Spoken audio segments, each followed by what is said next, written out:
Pine, pine हमको पता है कि गिल्टी, सबको पता है कि हम गिल्ट के लिए देते हैं, ठीक है, पर गिल्ट हम सब में रहता है। इट्स अ कॉन्साइंस, हमारे अंदर इंसानियत है, हम कुछ चीजें बुरी करते हैं, पास्ट में कुछ चीजें ऐसे होते हो, तो उसके लिए खराब फील करना it's okay. But fine, it's for a false guilt, मतलब जिसको गिल्टी कॉम्प्लेक्स बोलते हैं, मतलब जब अननेसेसरीली आपको अंदर से ऑल द टाइम ऐसा फील होने लगे कि मैंने जो किया है वो खराब किया है, इवन दूसरों की गलती के लिए, जो दूसरे लोगों ने कमिट किया है और आपने जस्ट देखा है, आपने उसका साथ भी नहीं दिया है, और फिर भी आपको ऐसा लगता है कि नहीं ये मेरी वजह से हुआ है। या तो बार बार अपने सेंटेंसेस में ये यूज करना कि मैं ऐसा कर पाया, किया होता तो मैं ऐसा कर सकता था, मैं उतना ज्यादा कर सकता था, ठीक है, तो शुड हैव, कुड हैव, अगर ऐसे यूजेस फ्रेजेस यूज करता है, इवन नॉट ओनली दूसरों की गलती के लिए, पर कभी कभी कुछ खराब सोचने के लिए भी जो किसी इंसान को गिल्टी कॉम्प्लेक्स आने लगे। For example, like after having masturbation, masturbation के बाद बहुत सारे, मोस्टली इन मेल, उनको ज्यादा गिल्टी कॉम्प्लेक्स रहता है कि भाई पहले तो कर लिया है, पर ऐसा मैं खराब सोच कैसे सकता हूँ, मैं ऐसा खराब कर कैसे हो सकता हूँ। तो ऐसे सारे गिल्टी कॉम्प्लेक्सेस के लिए हमारे पास फाइन है। जब आपको छोटी छोटी गलतियों में भी ऐसा लगे कि ये मेरे कारण हुआ है, फिर क्या होता है कि इंसान इतनी हद तक गिल्टी कॉम्प्लेक्स में चला जाता है कि उसको ऐसा लगने लगता है कि भाई मेरे परिवार के साथ भी अगर कोई छोटी सी चीज हुई, उसके बच्चों के साथ, उसकी बीवी के साथ, तो उसको ऐसा लगता है कि यार मेरे वजह से, मेरे गलत कामों की वजह से, मेरी गलत करने की वजह से आज वो भुगत रहे हैं, और उसको सही करने के लिए वो फिर वो बाबा है, साधु है, फिर दान दक्षिणा है, धर्म है, तो ऐसी चीजों में वो ज्यादा चला जाता है, ठीक है, कि वो उसको कभी कभी तो ऐसा लगता है कि भाई मेरे पुराने कर्म मैंने ऐसे किए थे इसलिए मेरे साथ आज ऐसा हो रहा है। तो वो धीरे धीरे क्या होता है कि वो रिलीजियस से आगे जाके वो एक सुपरस्टिशन, एक अंधश्रद्धा में वो चीज बदल जाती है, उसकी गिल्टी कॉम्प्लेक्स की वजह से।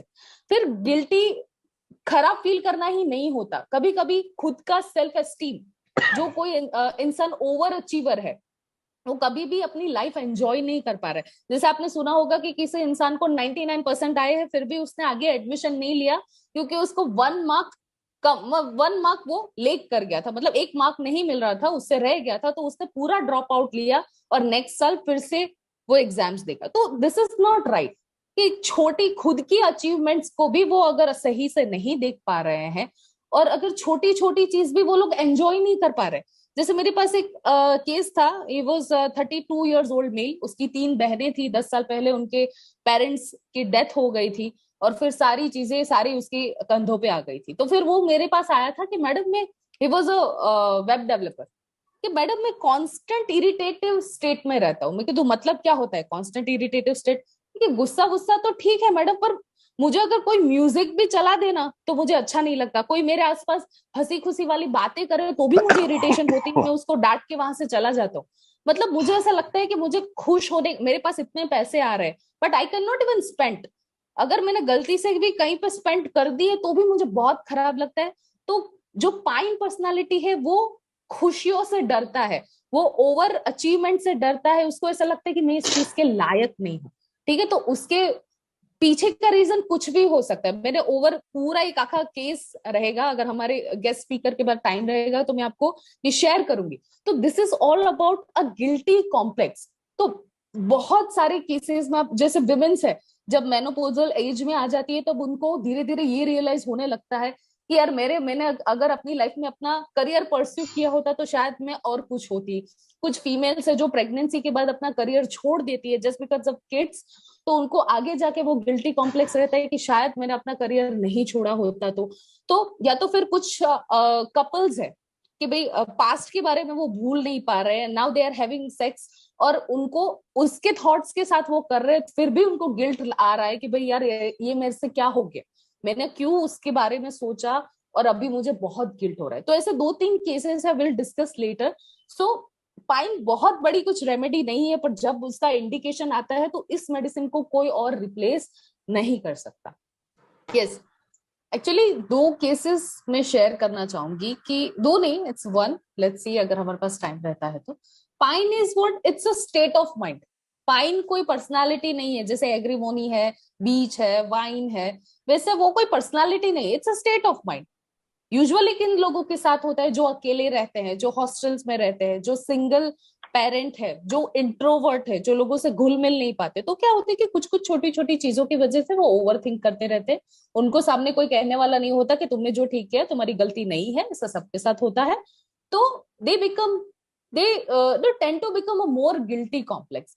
जैसे मेरे पास एक केस आया था, he was just 28 years old, web developer. तो वो मुझे वो कहीं पे वीडियोस देख के मेरे पास आए थे और वो बोला कि मुझे कांस्टेंट इरिटेटेड स्टेट में रहता हूँ। तो मैंने बोला कि इरिटेटेड स्टेट मतलब क्या, गुस्सा आता है आपको कि क्या? क्योंकि गुस्सा तो नहीं बोल सकते, पर जैसे मैं कुछ चीज एंजॉय नहीं कर पाता हूँ, मैं हमेशा मेरा दिमाग पिक पे रहता है। अगर किसी ने कोई अच्छा म्यूजिक चला दिया तो मुझे अंदर से घबराहट होती है, ऐसा बोल दो कि भाई तू इस म्यूजिक को बंद कर। कोई मेरे आसपास जैसे फ्रेंड्स हैं, हम कभी बाहर जाते हैं और बहुत ज्यादा मजे, वैसे तो मैं नहीं जाता, लेकिन अगर कोई कलीग से आसपास मस्ती करते हैं, कोई अच्छा एंजॉय करते हैं, तो मैं वहां से उठ के चला जाता हूँ। तो मैंने बोला कि ये क्या है, मतलब यू डोंट एंजॉय कि मुझे रात को नींद नहीं आती है, प्रॉब्लम क्या है? तो बात ये थी कि भाई 10 साल पहले पेरेंट्स गुजर गए, उसकी सिस्टर्स थी, उसकी सिस्टर्स की रिस्पॉन्सिबिलिटी इसके ऊपर आ गई। और 2 साल पहले उनकी वन ऑफ द सिस्टर है, उन्होंने सुसाइड कमिट कर लिया। बस इतना ही बोला। प्रॉब्लम क्या होती है आजकल के लोगों के साथ? दे डोंट शेयर, क्योंकि वो एक्सेप्टेंस नहीं होता, कभी कभी रियलाइजेशन भी नहीं होता। तो मैंने उसके शॉक के बेस पे, उसके साइलेंट ग्रीफ के बेस पे मैंने अपनी उसकी होम्योपैथी मेडिसिन दी और अपना बैक फ्लावर दिया। टोटल 3 महीने, पर 3 महीने में मैं बताऊं 10% भी उसको फर्क नहीं, ना मेडिसिन से फर्क है ना बैक फ्लावर से। बस कि नहीं मैडम, मेरा वैसे ही अभी भी मुझे नींद नहीं आ रही है और मैं इरिटेट ही रहता हूँ। फिर मैंने उसको बिठाया और मुझे बोला कि अभी हमको डीप डिस्कशन करना पड़ेगा, तुम बताओ कि एग्जैक्टली क्या हो रहा है।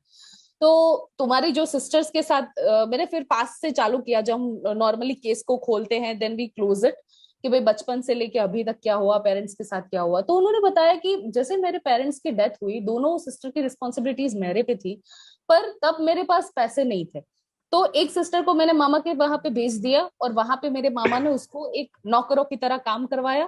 फिर वो पढ़ना चाहती थी पर वो पढ़ नहीं पाई। अल्टीमेटली ऐसे इंसान के साथ अभी वो रह रही है कि वो इंसान कुछ कमाता नहीं है। My sister is suffering. Secondly, एक सिस्टर की मैंने शादी कर दी, वो अपने वहां पे खुश नहीं थी। उन्होंने मुझे बहुत बोला कि भाई मैं खुश नहीं हूँ, पर मैं एज अ यंगर ब्रदर में कर ही क्या सकता था, मेरे पास कुछ पैसे नहीं थे, मैं भी एक गंदी सी जगह पे रहता था, तो मैं क्या करूं। तो मैंने मेरी सिस्टर को बोला कि तुम वहीं पे मैनेज करो, and ultimately she has attempted suicide.